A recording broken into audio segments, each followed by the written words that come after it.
السلام عليكم، يا رب تكونوا بألف خير.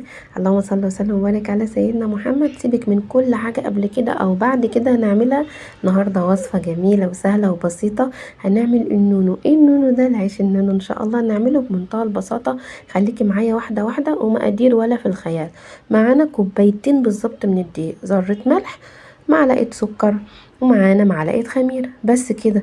رشة زيت زي ما انت شايفة بمقدار كده بمعلقة كبيرة، وهنعجن بشوية مية دافين.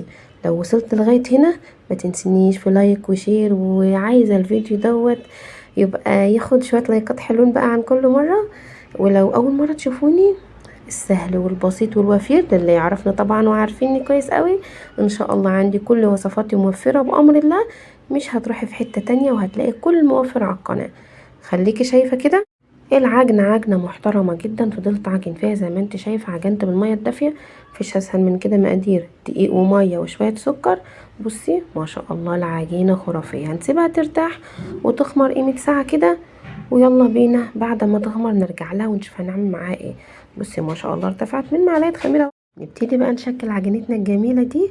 وايه، بصوا ما شاء الله ما بتلزقش يعني، مع انها ميه ودقيق، بسم الله ما شاء الله عليها.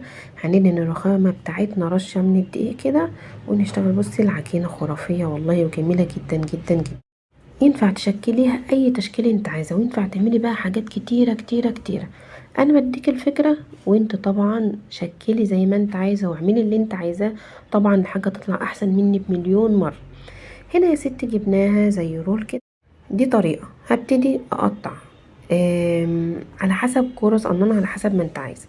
ده اولا. ثانيا هديكي تشكيل يبقى كله قد بعضه. ازاي بقى كده؟ لو احنا هنقطع كرة كده هتبقى ايه؟ هتفرديها واحدة واحدة. بصراحة هتبقى متعبة شوية ان انت هتفردي رغيف رغيف. لا تعالى هقولك هنفرده كل مرة واحدة ازاي. هبتدي هنا، هاخد زي ما قلتلك، ممكن هاخد كورة كورة، بس هفردها رغيف رغيف هتبقى صعبة جدا طبعا بالنسبة له، هتاخد وقت.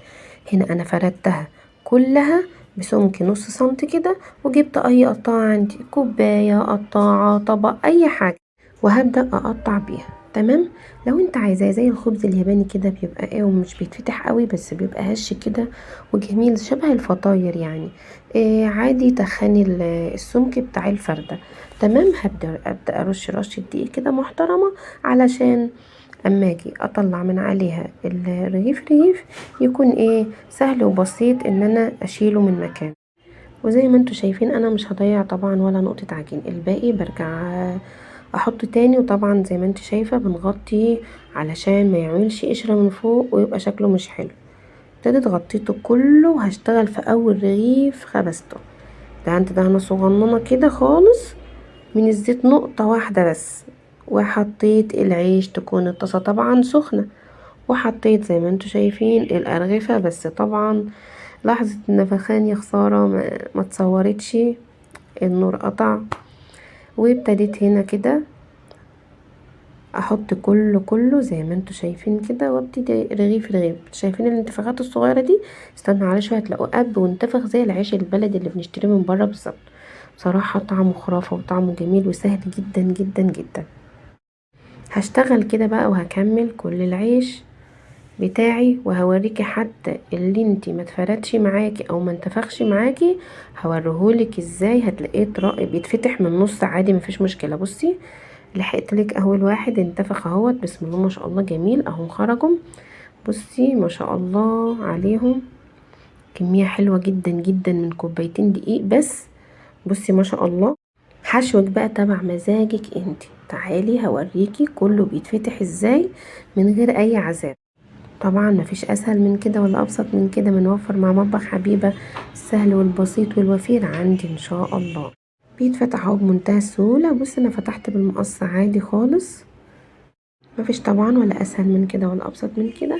يا رب ان شاء الله اكون عجبتكم، يا رب اكون عند حسن ظنكم، والفيديو الجاي يكون احسن واحسن. ولا عندك اي فكرة قولها لي، وان شاء الله انفذها لك بمنتهى البساطة، واعمل لك البديل بتاعها. اترككم ان شاء الله في رعاية الله وامنه وفي حفظ الله. وشكرا والسلام عليكم ورحمة الله وبركاته.